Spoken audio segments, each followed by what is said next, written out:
कुरुक्षेत्र के एनआईटी में आयोजित 482वें महाराणा प्रताप जयंती समारोह में शिरकत करने पहुंचे हरियाणा के राज्यपाल बंडारू दत्तात्रेय। महामहिम राज्यपाल ने महाराणा प्रताप को देश का बहादुर सेनानी बताया। राज्यपाल बोले, जो अपना इतिहास भूल जाते हैं उनका कभी भला नहीं हो सकता।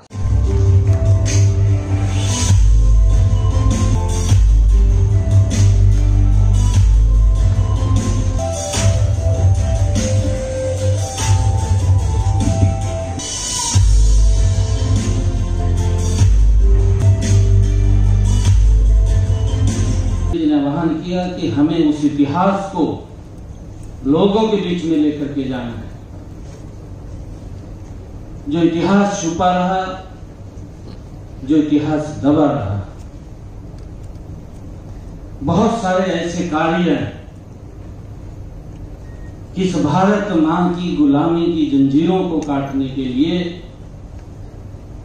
बहुत सारे रणबांकुरों ने अपने आप को कुर्बान कर दिया। अपने लिए नहीं किया था, अपने परिवार के लिए भी नहीं किया था। उन्होंने कुर्बान इसलिए कुर्बानियां दी कि आने वाली पीढ़ियां इस हिंदुस्तान की वो सुरक्षित रहें, वो भी खुली हवा में सांस ले सकें। जो अत्याचार हम पर हुए हैं वो अत्याचार आने वाली पीढ़ियों पे ना हो। और उसी कड़ी में महाराणा प्रताप, उनके जीवन से प्रेरणा मिली कि उन्होंने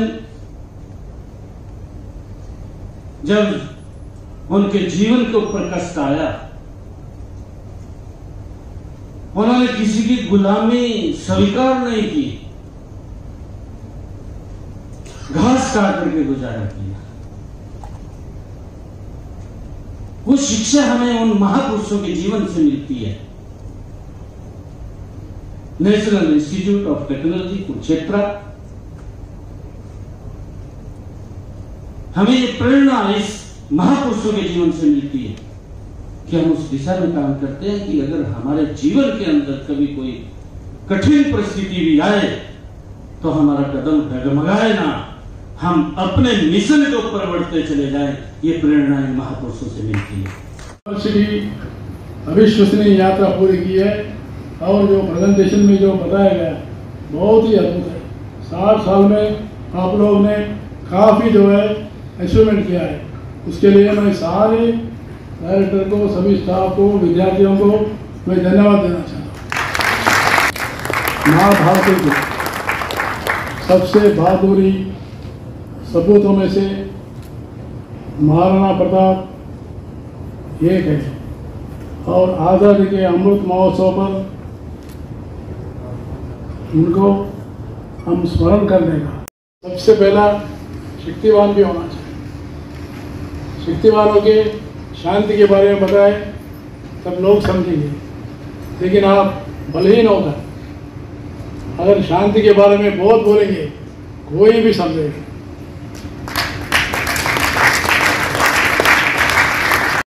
लेकिन आज जनधन अकाउंट्स आज दुनिया में, भारत में गरीब लोगों को केंद्र के सब्सिडी कितने भी जो स्कीम्स है सारे अपने मोबाइल पर अपने अकाउंट पे पैसा राशि जमा हो रहा। जनधन अकाउंट्स, दिस इज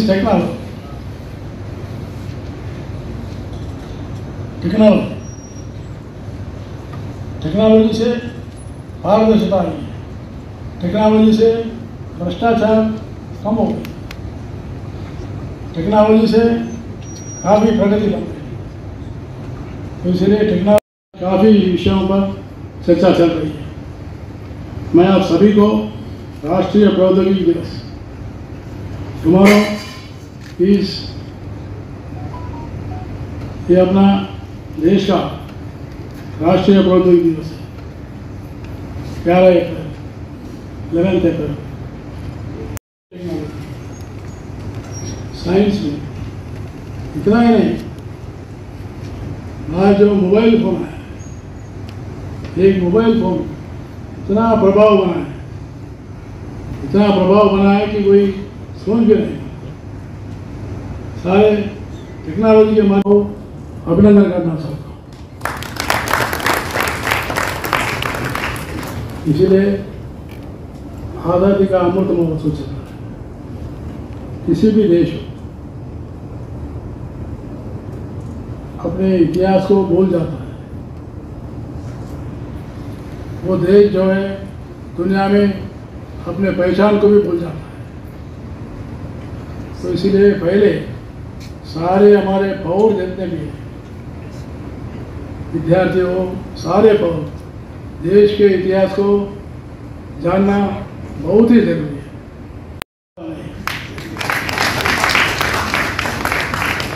तो इसलिए सबसे आज देश की आवश्यकता है भारत को शक्तिशाली बनाना चाहिए, शक्तिशाली बनाना चाहिए। और ऐसे शक्तिशाली बना कोई भी देश तिरछी नज़र से भारत की ओर देखता है उसको सहन नहीं करेगा, उसको मुंह तोड़ जवाब देने के लिए भारत तैयार रहेगा। ऐसा सोचते हैं।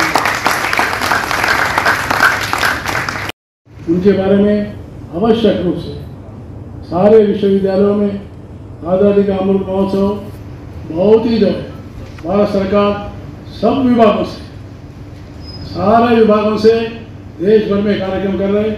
इसलिए मैं देश के प्रधानमंत्री नरेंद्र मोदी जी को मैं धन्यवाद देना चाहता हूँ। इसका उद्देश्य एक ही है, भारत को दुनिया में उजागर। इस भावना अपने जनता में आगे बढ़नी चाहिए। और मुझे बहुत ही खुशी है इस कार्यशाला के लिए भगवत गीता को भूमिका लेते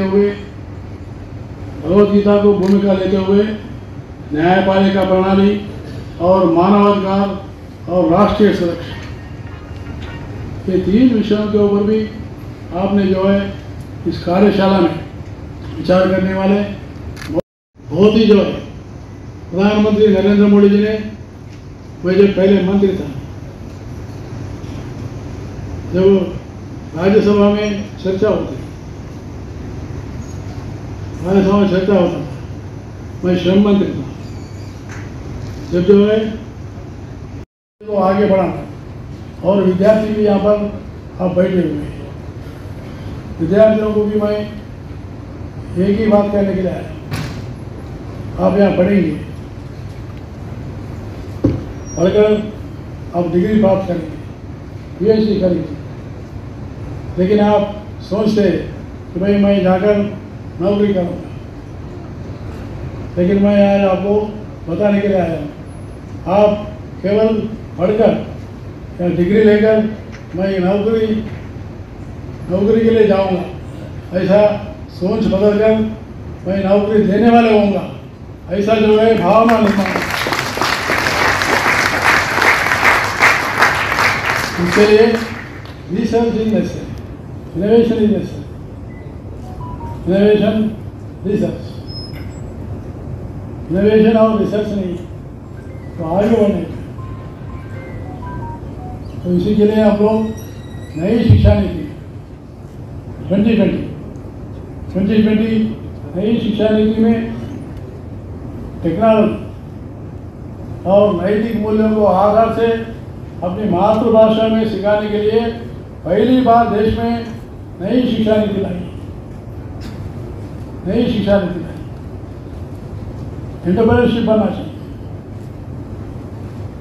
कोई यूनिवर्सिटी जॉब दे नहीं सकती, कोई सरकार सारे लोगों को जॉब दे नहीं सकती, नौकरियां नहीं दे सकती, लेकिन नौकरियां देने वालों को निर्माण करने में यूनिवर्सिटी का रोल जो है अग्रणी रहना चाहिए।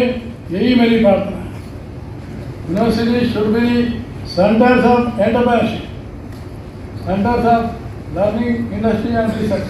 इसी दिन हमने भारत को परमाणु हथियार के साथ दुनिया के कुलीन देशों के समूह में शामिल होते देखा है। 11 मई 1998 को भारत ने ऑपरेशन शक्ति के तहत पोखरण में 3 परमाणु परीक्षण सफलतापूर्वक करके दुनिया में अपना पहचान लगाया। यहाँ पर लर्निंग एंड ट्रेनिंग ये दो भी जो है काफ़ी अच्छे तरीके से करते हैं। टीचिंग भी है, लर्निंग भी है। और जैसे मैंने जापान में देखा, जर्मनी में देखा, वहाँ ज़्यादा पढ़ाई कम होती है, 1/3 थियरी होती है, 2/3 प्रैक्टिकल होता है। मैं वही चाहता हूँ हमें NIT कुरुक्षेत्र भी यही मॉडल में आना चाहिए। India best model, industry link होना चाहिए। मानचित्रण के लिए भूस्थानिक प्रयोजकों का उपयोग, सड़क और भवनों का निर्माण के लिए वैकल्पिक सामग्री, साइबर सुरक्षा, डेटाबेस और डेटा कानून सामग्री, विज्ञान और नानो प्रौद्योगिकी इत्यादि जो है यहाँ शुरू किया है। उसके लिए मैं